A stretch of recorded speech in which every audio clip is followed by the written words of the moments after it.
میرے بعد بہت ہی شاندار کتاب آپ جلالۃ العلم حافظ احادیث کثیرہ حضرت علامہ مفتی اشتیاق القادری صاحب اللہ کا سماعت کرنا،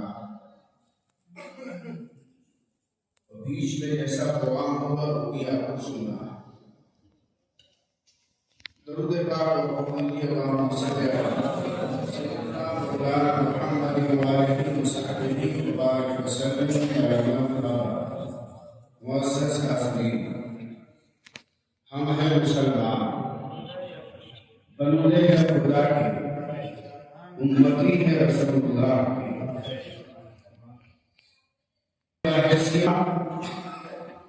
کچھ ذمہ داریاں دے کے بھیجا گیا، کچھ ذمہ داریوں کی ادائیگی کا ہمارے سر ذمہ رکھا گیا، کچھ آسانیاں دی گئی، کچھ فضیلتیں عطا فرمائی گئی، کچھ عزتیں دی گئی۔ من جملہ ہمیں دنیا میں سب سے افضل بنا کے رب کریم نے امت محمدیہ میں پیدا فرمایا۔ تمام مخلوقات اللہ نے پیدا کی، 18,000 عالم پیدا کی، عالم نباتات، عالم جمادات، عالم لاہوت، عالم ناسوت، عالم ملکوت، عالم انسان، عالم جنات، عالم ملائکہ، زمین کا عالم، آسمان کا عالم، شمال کا عالم، جنوب کا عالم، مشرق کا عالم، مغرب کا عالم، زمینوں کے اوپر کا عالم، زمینوں کے نیچے کا عالم، سمندروں کا عالم، سمندروں کی گہرائیوں کا عالم، پہاڑوں کا عالم، پہاڑوں کے اندر چھپے معدنیات کا عالم، آسمانوں کا عالم، اس پہ فرشتوں کی موجودگی کا عالم، اللہ پر جنت، عرش، کرسی، لوح و قلم، سب یہ تمام عالم جدا جدا ہے۔ 18,000 عالم جب ملتے ہیں تو ایک کائنات بنتی ہے، جہان بنتا ہے، ایک عالمین بنتا ہے۔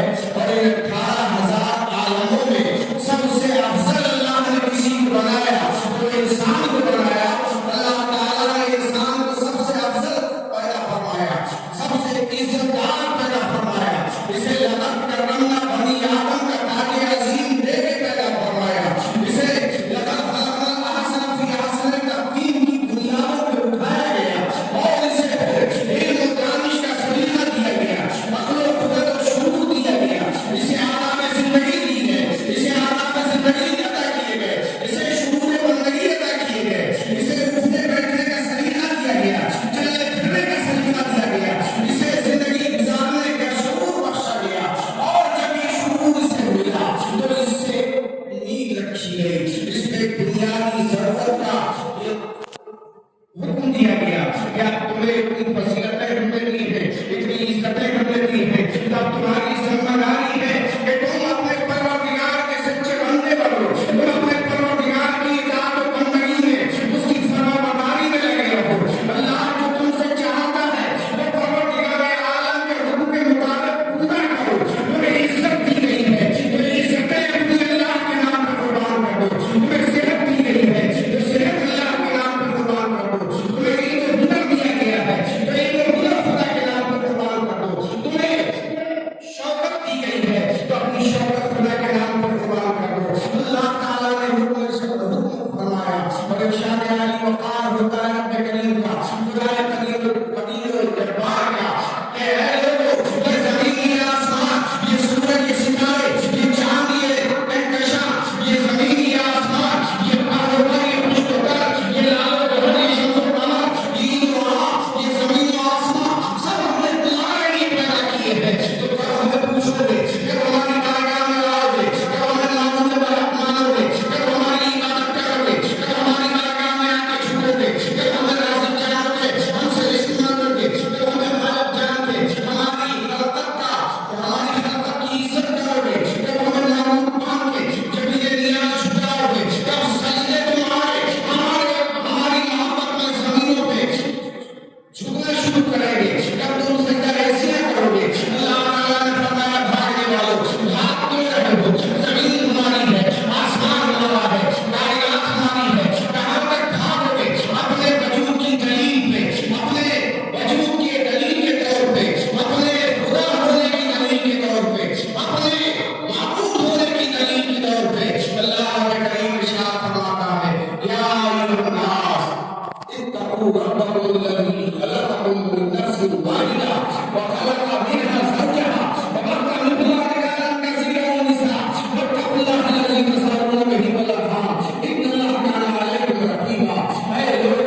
کیا تمہیں ابھی خدا سے ڈرنے کا وقت نہیں آیا؟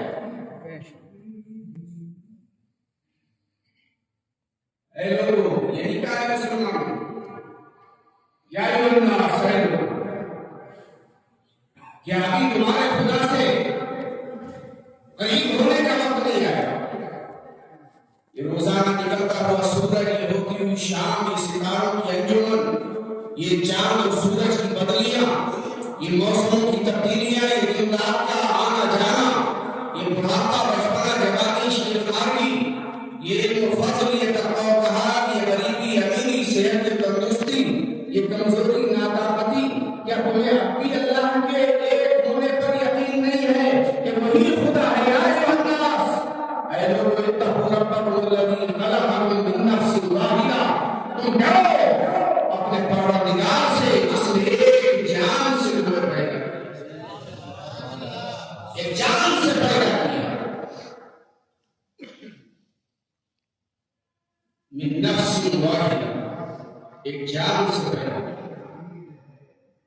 آج اس ایک جان سے کتنے لوگ زمینیں بھری پڑی، 7 بر اعظموں کے انسان، کالے ہیں، گورے ہیں، لمبے ہیں، ناٹے ہیں، یہ پڑھے لکھے ہیں، پڑھے لکھے، 7 بر اعظم بھرے ہیں ایک جان سے، من نفس واحدہ، ایک جان سے بھرا۔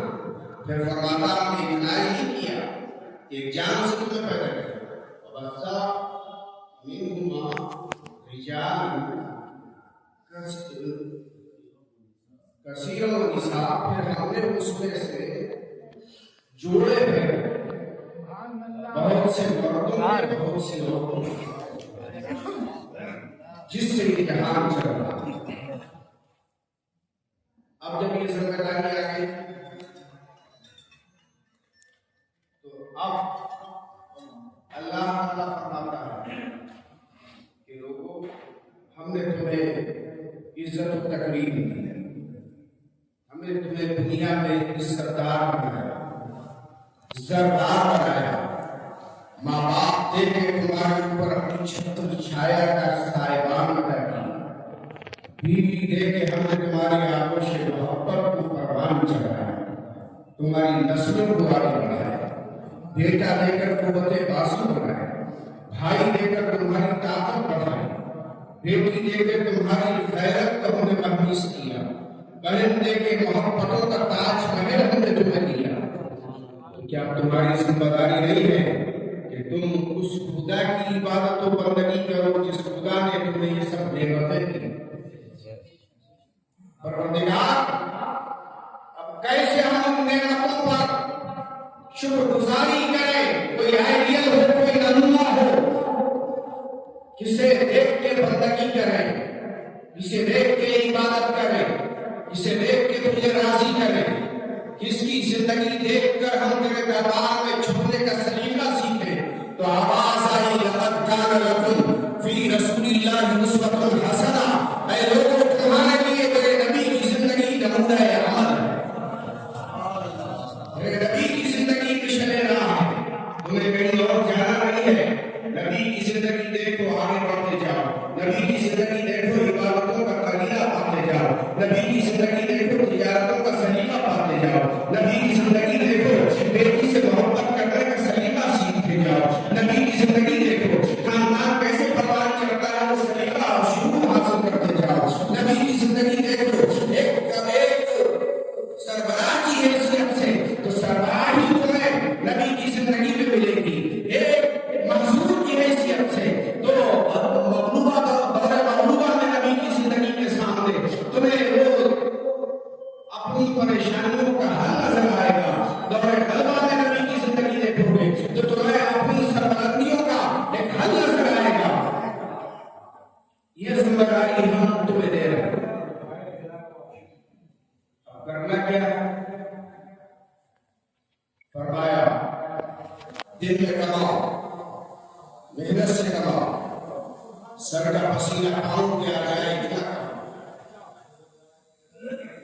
زندگی کمانے میں گزار، لیکن فرائض کے بعد کبھی میری نعمتوں پہ دل عمارت رکھنے میری عطا کردہ نعمتوں کا تمہیں کبھی ذوق سلیم پیدا ہو جائے، میری نعمتوں کی کثرت کی بنیاد پہ کبھی میری یاد آ جائے تو اپنے بستر سے رات کو اٹھ کے میری بارگاہ میں قیام کر لینا، میری بارگاہ میں سجدہ کر دینا، یبیتون لربہم سجدا و قیاما کی عملی تصویر کر دینا۔ فرماتا ہے لئن شکرتم لأزیدنکم، اگر تم میری نعمت کا شکر کرو گے تو میں نعمتیں تم پہ بڑھاتا جاؤں گا۔ آج جو ہمارے اوپر مصیبت آج جو مصیبت ہے اس کا سیدھا سا سبب یہ ہے کہ ہم نے پروردگار کی عطا کردہ نعمتوں پر شکر کرنا بند کر دیا۔ رب نے نعمت دینے کے بعد فرمایا شکر کرو گے تو نعمت بڑھا دوں گا، لیکن یہ بھی ارشاد فرمایا کہ کفرتم ان عذابی لشدید، اگر تم میری نعمتوں کا انکار کرو گے تو یاد رکھو میری پکڑ بہت مضبوط ہے، بہت سخت ہے۔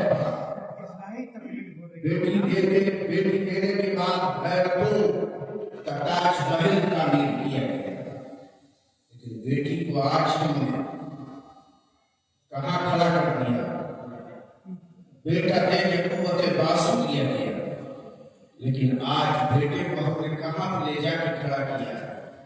نہ اسے الحمد یاد ہے، نہ یاسین یاد ہے، نہ نبی کی تعریف و توصیف یاد ہے، نہ بزرگوں کا ادب یاد ہے، نہ چھوٹوں کے شفقت کا جذبہ اسے معلوم ہے۔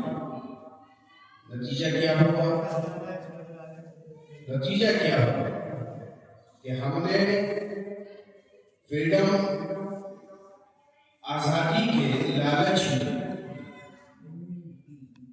اپنے آپ کو اتنا آوارہ کر دیا کہ ہمارا پروردگار ہم سے ناراض ہے۔ یہ اولیاء کرام رب کے محبوب بندے کیوں بنے؟ انہوں نے اپنی تمام تر زندگی کا محور رب کی رضا پر رکھا۔ نتیجہ یہ ہوا کہ جب ان کی تمام تر تک دور کا محور ذات الہی ٹھہری تو پھر اللہ نے اپنی تجلیات سے ان کے دل روشن کر دیے، اور اتنے روشن کیے کہ دنیا آنکھ کھول کے 2-4 میل تک کا دیکھتی ہے، یہ آنکھیں بند کر کے کائنات عالم کا مشاہدہ کرتی ہے۔ دنیا آنکھیں بند کر کے دیکھتی ہے لیکن یہ آنکھیں کھول کے دیکھتی ہے، لیکن اللہ کا ولی آنکھیں بند کرتا ہے اور کائنات عالم کے راز ہائے سربستہ اس کے سامنے کھلنے لگتے۔ جلال الدین بخاری شیخ عبداللہ محدث دہلوی لکھتے ہیں، گمان غالب یہ ہے کہ یہ وہی بزرگ ہے، ممکن ہے اسلام کی کوئی اور بزرگ نہیں۔ شیخ محدث عبداللہ دہلوی اپنی مشہور زمانہ کتاب اخبار الاخیار میں ان کے فضائل لکھتے ہیں۔ یہ اللہ والے ہیں، اللہ والوں کا دنیا میں رہنا بھی اللہ کی رحمت ہے، دنیا سے جانا بھی اللہ کی رحمت ہے، قبر میں سو جانا بھی اللہ کی رحمت ہے۔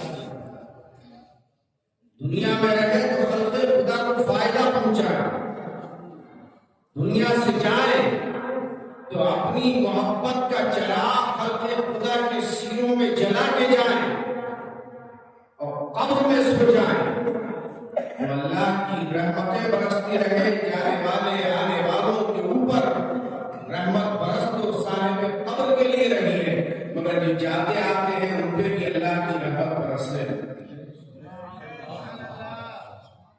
مگر یہ اللہ والے بنے کیسے؟ انہوں نے نمازیں چھوڑی، گالیاں رکھی، چغلی کی، غیبت کی، نہیں، بلکہ زبان پہ کبھی جھوٹ نہیں آئی، غیبت نہیں کرنے کی، زبان کو پابند کیا کہ اللہ کا ذکر و فکر و شکر کرو، اور اس حد تک پابند کیا کہ صوفیہ یہ آواز تھی لا موجود الا اللہ، باپ موجود ہے، ماں موجود ہے، گھر موجود ہے، رشتہ دار موجود ہے، خاندان موجود ہے، لیکن جب غلبہ حب الہی پہ سوار ہوتا تھا تو زبان بولتی تھی لا موجود الا اللہ، لا معبود الا اللہ، لا مقصود الا اللہ، لا مشہور الا اللہ، لا موجود الا اللہ۔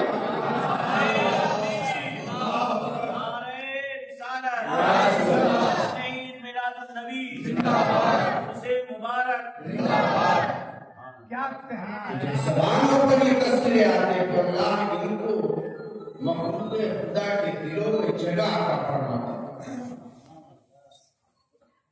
ہم آج ذلیل اور خوار کیوں؟ سچی سی بات یہ ہے کہ نبی کی سیرت پہ عمل کرنا چاہیے۔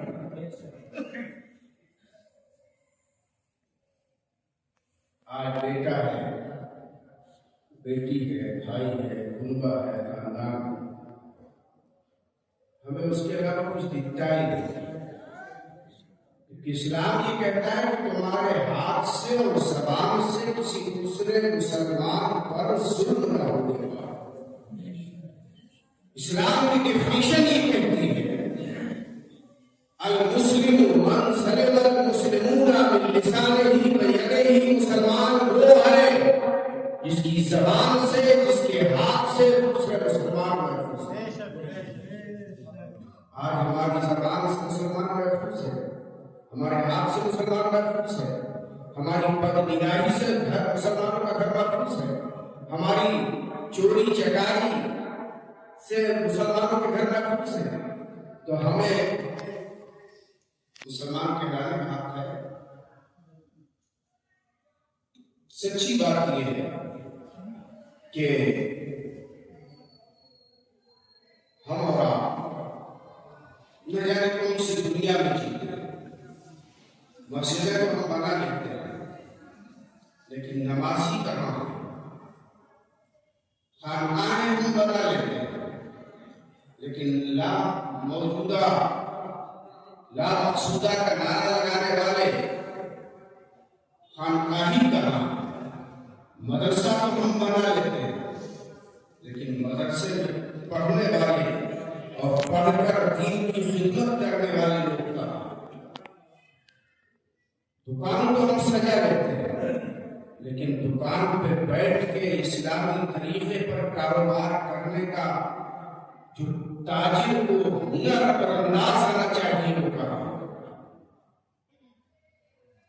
مسجد تو بنا لی شب بھر میں ایمان کی حرارت والوں نے، من اپنا پرانا پاپی تھا برسوں میں نمازی بن سے۔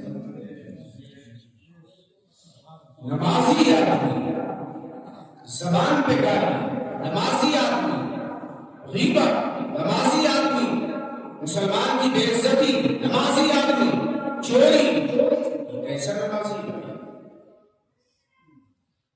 آؤ دکھاؤں گا۔ شام کی سرزمین ہے، ایک شہر ہے، تاریخ میں شہر کا نام آتا ہے ہمس۔ ہمس بھی کہتے ہیں بہت سے مسلمانوں کا سپہ سالار ابو عبیدہ بن جراح ہرقل اعظم کی فوج کو شکست دے کے ہمس کے اندر داخل ہوتا ہے اور شہر پہ قبضہ مسلمانوں کا ہو جاتا ہے۔ شہر پہ قبضہ مسلمانوں کا ہو جاتا ہے اور ظاہر ہے کہ فاتح ہوتا ہے، اس کی عزت توقیر کرنے کے لیے آدمی بے چین رہتا ہے۔ مسلمان بس گئے شہر میں، مسلمان بس گئے شہر میں، اور جب مسلمان بس گئے تو ایک مسلمان نے کھول لی دکان، گروسری کی دکان تھی، اور جب دکان کھول لی تو سامنے دکان تھی عیسائی، سامنے عیسائی کی دکان تھی. اب مغلوب آدمی سے کون خریدے گا؟ جو آتا مسلمان کو خوش کرنے کے لیے مسلمان کی دکان سے سامان خریدتا. اور یہ مسلمان دکاندار بیٹھا بیٹھا دیکھتا کہ سامنے والے کی دکان کی بکری نہیں ہو رہی. ایک دن ایک آدمی آیا کہ یہ سامان چاہیے کا میرے یعنی کا ہے تو کہا ہے لیکن بھومر کا مطلب کا سامنے والے دکاندار سے آپ کریے وہ آپ کی برادری کا بھی ہے آپ کی مذہب کا بھی ہے.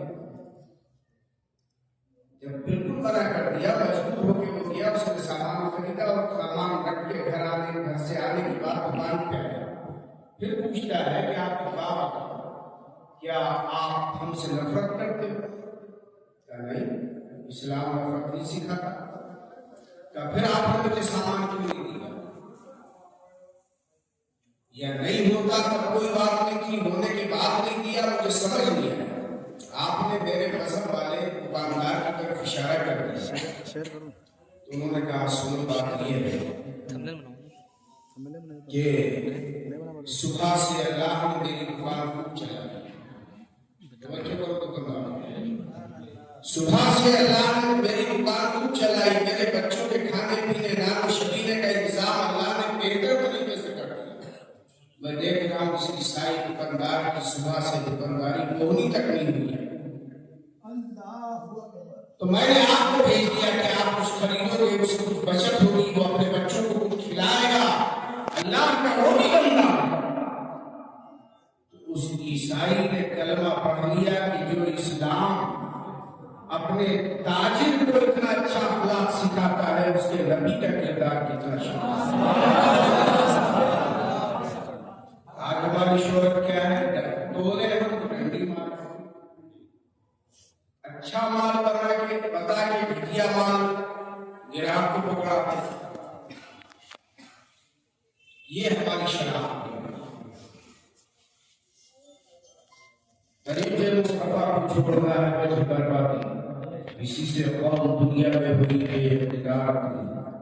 ہمیں کرنی ہے شہنشاہ بقا کی رضا جو وہ اپنے ہو گئے تو رحمت پروردگار کی.